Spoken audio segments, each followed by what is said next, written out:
Sasamahan tayo muli ni Attorney Ruben Carranza para himayin pa itong naging desisyon ng ICC Appeals Chamber. Attorney Carranza, magandang gabi po. At una po muna, the headline here is the ICC Appeals Chamber is affirming the decision of the pre-trial chamber. In short, they are may jurisdiction. They are saying may jurisdiction ng ICC dito sa kaso ni dating Pangulong Rodrigo Duterte. Your thoughts on this decision? Well, ang narinig natin yung summary ng decision dahil I'm sure mas mahaba yung final written decision. Pero kahit summary lang siya, makikita rin natin na napaka-thorough, no? Napaka-comprehensive nung ginawa nung appeals chamber. 5 sila. Makikita din natin na yung isang judge sa appeals chamber, isa sa 5, si Judge Lordy Capatid, galing sa bansang Georgia, sa Central Asia. Siya lang yung nagdi-dissent. Hindi ito katakataka dahil nung unang umakyat itong issue na ito, jurisdiction, yung majority ng appeals chamber noong 2023 pa, sinabi na hindi kailangan pagpasyahan yan. Pero itong si Judge Lordy Capanidse, sinabi na niya na walang jurisdiction ng ICC. So he's just inconsistent. No? May sarili siyang pananaw. But malinaw na yung majority rejected each ground raised by the defense to challenge the ruling of the pre-trial chamber on jurisdiction. Bawat isang ground, mula sa ground na technical lang, no? Ground lang na ang batayan ay ang salitang ginagamit sa treaty. Ano ibig sabihin ng under consideration? Anong ibig sabihin ng matter? Anong ibig sabihin ng court? No? Ganyan ang mga abogado. Nakakatawa minsan na bakit pinag-aawayan pa ang ibig sabihin ng the court, nasa korte na kayo. Pero thorough yung appeals chamber sa pagpapasya, no? Sa bawat isang argumentong ginamit at dumating dun sa punto na sasabihin niya na hindi itong ground na to enough, no? Sufficient para i-grant yung appeal. So Attorney Carranza, isa nga dun sa things we pointed out, sinabi din nila doon na the defense request for the former president's immediate release is a moot. So dahil nga sinasabi nila na may jurisdiction itong ICC sa kaso ni dating Pangulong Rodrigo Duterte, it basically says na tuloy po ang kaso at ang sunod nating babantayan ay yung sa confirmation of charges. Tama po ba, Attorney? Tama. At every year naman, no, may review dun sa detention ng isang detenido sa ICC kung hindi pa siya nako-convict. O kahit na-convict, actually, nire-review nila yung imprisonment. So babalikan yan, no, a year from now. Mahaba rin kasi yung trial mismo. No? Kung matutuloy man yung trial, malalaman natin yan at the end of the month.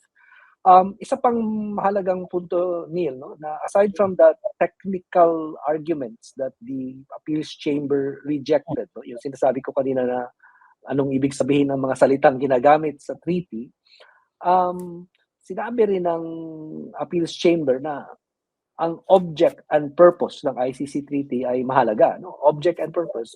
Anong layunin at bakit tinayo ang ICC? Pinag-usapan natin kanina bago binasa yung appeals chamber decision. May emphasis doon ang appeals chamber at sa palagay ko, importante yun. Yun yung palagay ko pinaka-importanteng bahagi ng decision nila. No? Na hindi sila nagdesisyon batay lang doon sa mga salitang ginagamit sa batas. Nagdesisyon sila batay sa mismong ibig sabihin ng pagpapatayo ng ICC. Ano ang ibig sabihin kapag sumasali ang isang bansa sa ICC? Binanggit nila na kapag basta-basta lang aalis ang isang bansa dahil ayaw niyang mapasailalim ng ICC, kontra yan sa layunin at punto ng pagtayo ng ICC mismo. So, it's very important because it goes into the existence of the ICC. No? It's an existential question, and now we have the answer. I want to talk about that. Yung implication naman ng decision na to sa ICC as an institution, mamaya, Attorney, no? Because the judges specifically pointed that out. They mentioned that there would be an incompatibility pagdating doon sa goal ng ICC to end impunity. So I want to talk about that later. Let's put a pin on that, Attorney Carranza. Let me go back dito kay moving forward sa kaso ni dating Pangulo Rodrigo Duterte. So what happens next? So ngayon, attorney, we will be waiting naman ngayon for the decision on the confirmation of charges na inaasahan natin lalabas yan within the next week. Tama po ba, attorney? Tama. The pre-trial chamber has 60 days, no? So binilang na nila yan. More or less, I think it's April 28 or 29. Hindi ko matanda ilang araw meron ng April. 30, 31. In any case, this week. Pero hindi nila pwedeng gawin kasi na pagpasyahan yan without the ruling na narinig natin today, no? Kasi kung walang jurisdiction, hindi nila mapagpapatuloy yung confirmation of charges, no? And then, isa pang mangyayari, in the meantime, hindi lang nakikita kasi ng publiko, yung question ng witness protection, question ng participation ng mga biktima, no? Ongoing yung proseso na yan. Technically, meron ng 500 or so families of victims who are participants, no? Dahil merong ganong status sa ICC, no? Victims can participate. Hindi yan siya katulad ng ibang criminal court na prosecutor lang at saka defendant ang may abogado. Kaya nakikita natin, merong victim participant lawyers, no? Kasama halimbawa yung Filipino na abogado si Joel Butuyan, who by the way was my classmate in UP Law. So tatlong sets of lawyers meron, and there are processes going on aside from yung confirmation of charges at saka yung decision on jurisdiction. Attorney Carranza, medyo legal ito, no? Pero final na ba itong desisyon ng appeals chamber? Because kung dito sa Pilipinas, meron tayo pang Supreme Court that will decide with finality, o meron din tayong konsepto dito ng motion for reconsideration. So kung may desisyon, pwede ka mag-file ng motion for reconsideration. So itong desisyon ng ICC Appeals Chamber in the operations ng ICC, pinal na po ba itong desisyon on jurisdiction, or may pagkakataon pa ang kampo ni dating Pangulong Duterte to further challenge this decision? Tama ka, no? Sa Pilipinas, halos walang final na decision. Minsan, hinihintay pa ng abogado na magpalit ang mga miyembro ng Philippine Supreme Court. Tapos uulitin na naman yung kaso. Decades pa, attorney, no? At ang daming mga pamaraan sa Pilipinas na babaguhin pa yung desisyon kahit na ilang taon lang nakalipas. So, and that's a sign of a weak judicial system, and that's precisely why this case ended up in the ICC. Wala nang appeal beyond the appeals chamber, no? Ang arkitekto ng ICC, ginawa yung pre-trial chamber, trial chamber, and appeals chamber. At ginawa rin na yung komposisyon ng tatlong chamber na yan, iba't ibang judge, na may experience yung ibang judge sa appeals chamber sa trial, sa ibang kaso. Or sila mismo nakatutok lang sa appeal. So, at this point, of course, we cannot discount na baka nahawa na rin si Nicholas Kaufman sa mga antics ng mga Filipino lawyers, especially those who only prioritize delaying cases. I would not exclude the possibility that he will find some basis to challenge, but in the practice of the ICC, it's not really something that will have merit. So, Attorney Carranza, so next na nating babantayan ngayon ay yung sa confirmation of charges hearing. I know we discussed this pagdating the last time we spoke with each other, no? Pero if we can briefly lang, Attorney Carranza, for the information ng ating mga manonood, merong tatlo, di ba, na maaaring maging resulta yung confirmation of charges hearing. And paano niyo po bang itakal ko ano yung maaaring maging response ng mga judges naman doon sa pre-trial chamber pagdating doon sa confirmation of charges hearing? Dahil narinig ng mga pre-trial chamber judges yung pasya ng appeals chamber na tama sila, tama yung pre-trial chamber nung una niyang pinagpasyahan na may jurisdiction naman sila para ituloy ang kaso. Ang tatlong overall na hakbang na pwedeng pagpilian ng pre-trial chamber, sasabihin niya na kumpirmado lahat ng mga paratang laban kay Rodrigo Duterte, all the charges will be confirmed.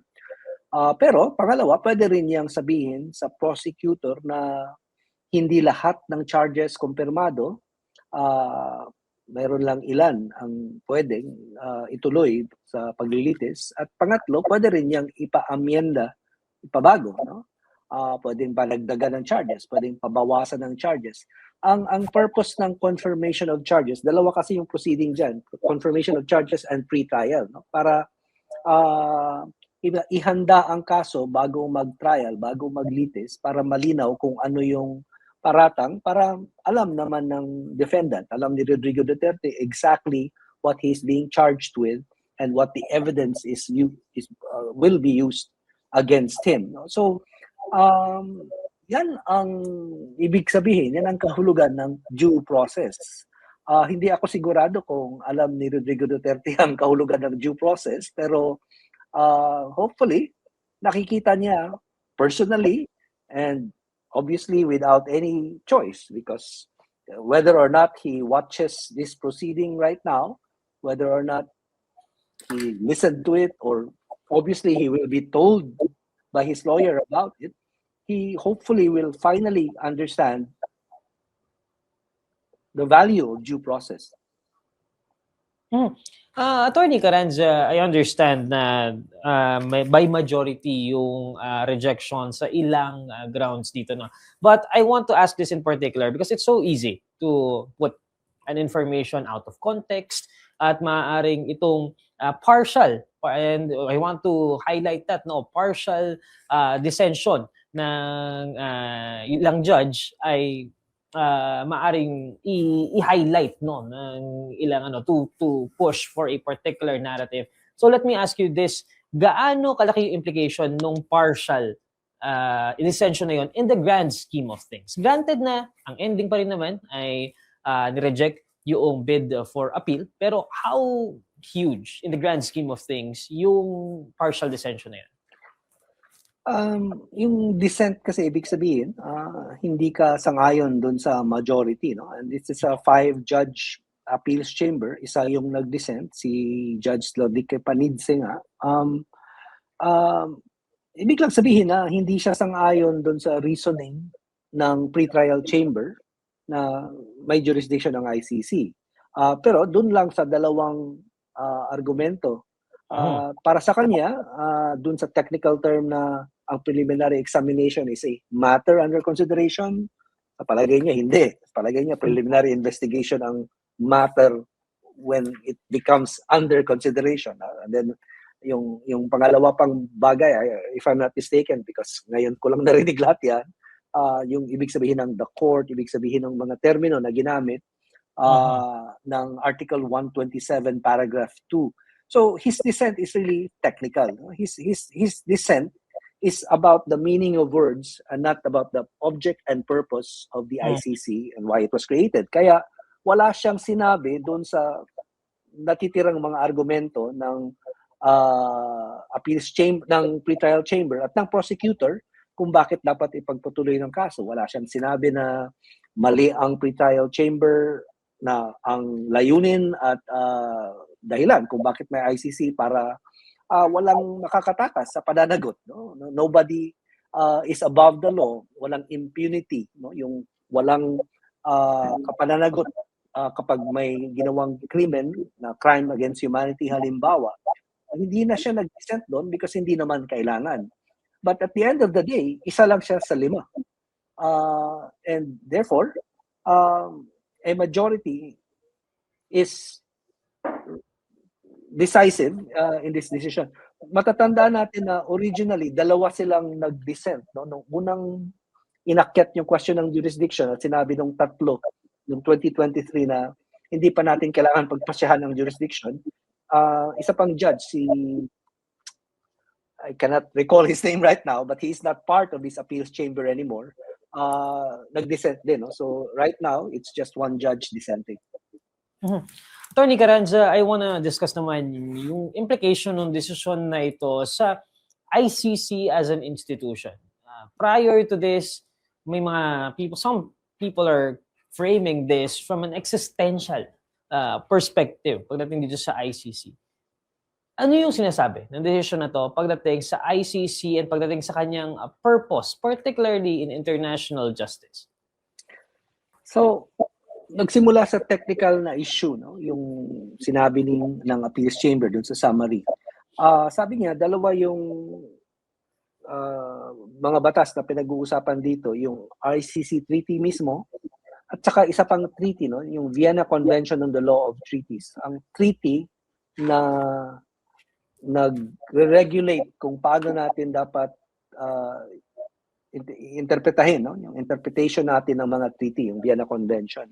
So, sabi ng appeals chamber, sa ilalim ng law on treaties, sa batas tungkol sa mga tratado, may obligasyon ang isang estado na kasama sa isang treaty, kahit anumang treaty, na huwag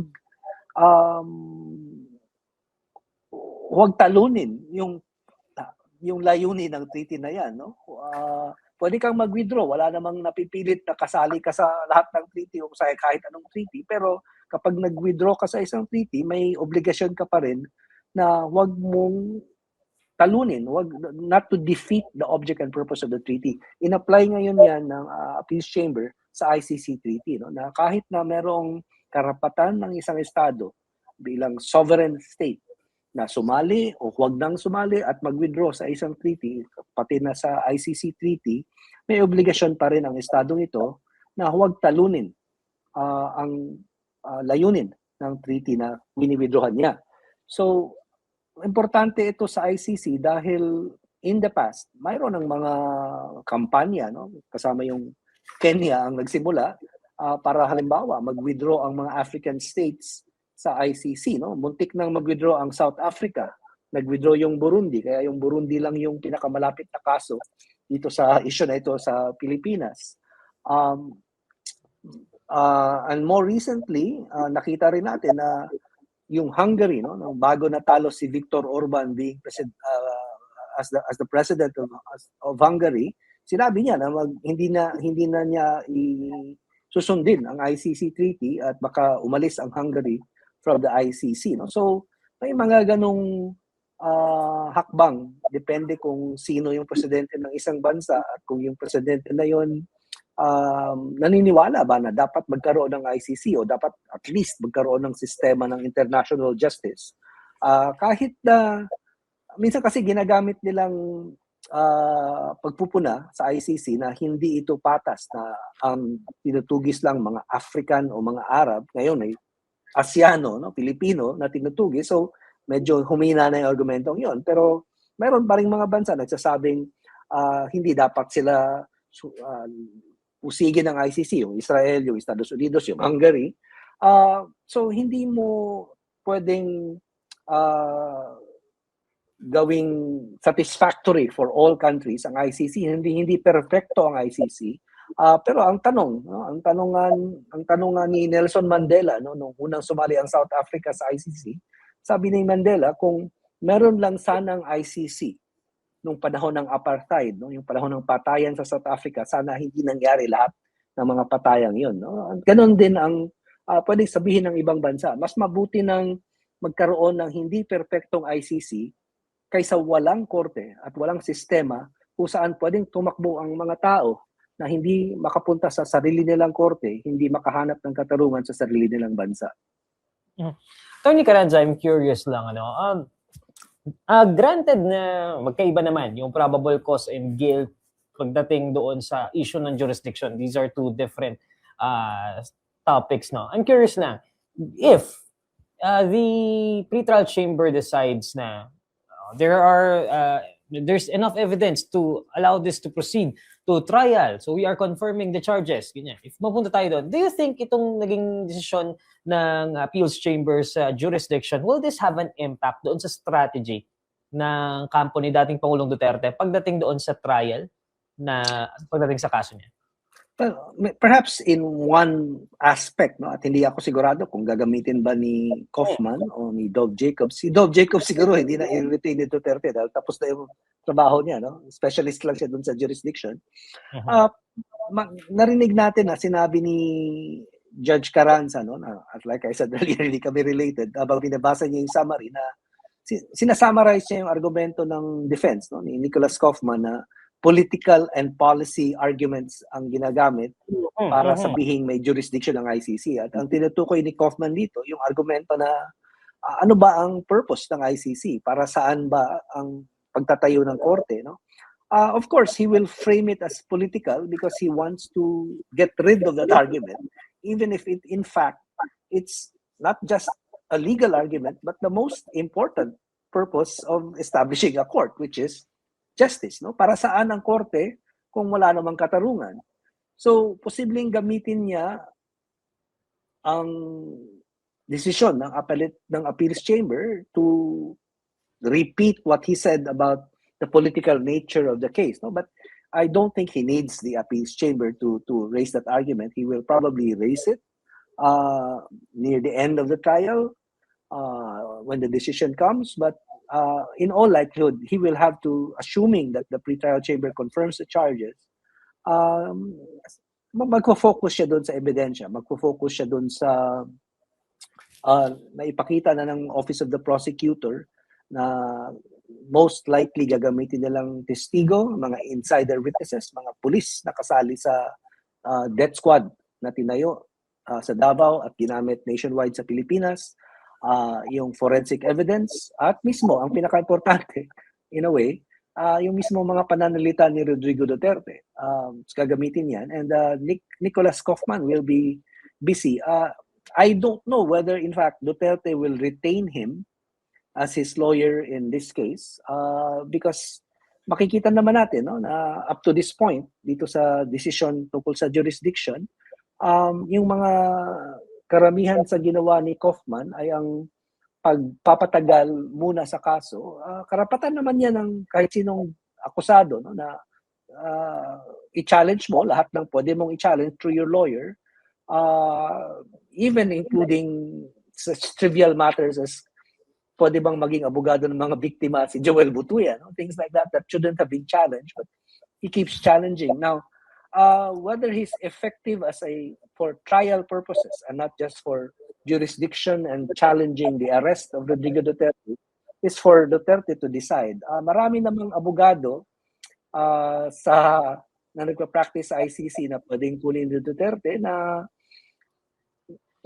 may karanasan na, no, sa actual trial at hindi lang doon sa pagpipigil sa kaso na mapunta sa trial. Attorney Carranza, last couple of questions na lang. Pasensya na po. Medyo mainit-init lang itong ating issue ngayong gabi, no? So, again, this is speculative, pero if the pretrial chamber 1 confirms the charges against President Rodrigo Duterte, gaano kahaba yung tinitingnan natin ditong timeline until may karoon ng desisyon on the innocence or guilt of the former president? Siguro base na rin dun sa sinabi ko just a moment ago, kung si Nicholas Kaufman pa rin ang abogado ni Duterte, Kaufman and Duterte and the Duterte family have to make a decision, no? Gusto ba nilang mapabilis ang trial para kung sakali mang sabihin ng trial chamber, no? Kasi ang pretrial chamber wala nang papel kapag sinabi niyang konfirmado ang mga paratang, ang charges, at kapag inutos niya na baguhin ng prosecutor ang charges at inapprove niya, it will now go to the trial chamber, no? Iba pang mga judges ng ICC.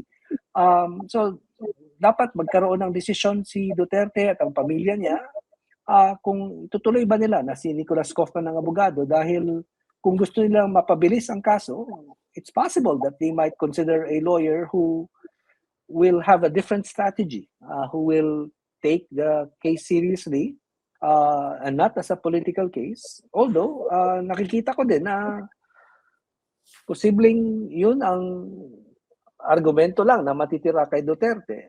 On the other hand, tingnan na rin siguro ng pamilya ni Duterte yung record sa ICC, no? On the average, 6 years, 7 years. But that's just the average, no? Iba-iba yung bawat kaso. May mga kasong tumagal ng 10 taon, no? Na-involve ako dun sa isang kaso na yan, no? Yung Jean-Pierre Bemba case na 2003 nangyari yung mga krimen. 2013 na nagkaroon ng pasya sa trial, no? Kinonvict siya.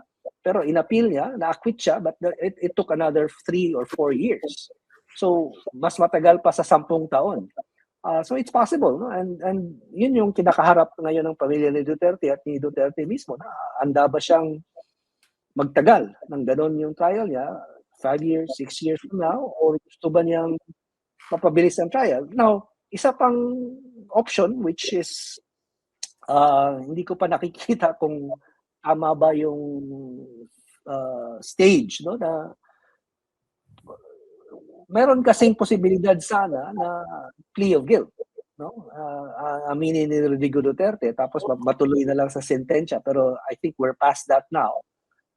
Ayaw niya, not just because palagay niya inosente siya, but para sa kanya walang karapatan ng ICC na magkaroon ng jurisdiction sa kanya. But of course, the ICC has ruled that it has jurisdiction over him.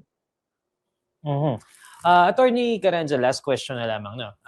So ano po ngayon yung with this decision now? So no more arguments about jurisdiction, and if the pretrial chamber confirms the charges against the former president, we proceed to the trial. So talagang ano na, wala nang other issues, harapin lang itong kaso, pag-usapan natin. What does it say naman itong decision na ito about dito sa general na kaso ni dating Pangulong Duterte? Tama ba yung assessment na ano na lang to? Let's really face this head on. Hindi ko alam kung ang tandaan natin, no, na ang kaso extrajudicial killings, no, pagpapatay ng mga tao sa Pilipinas, at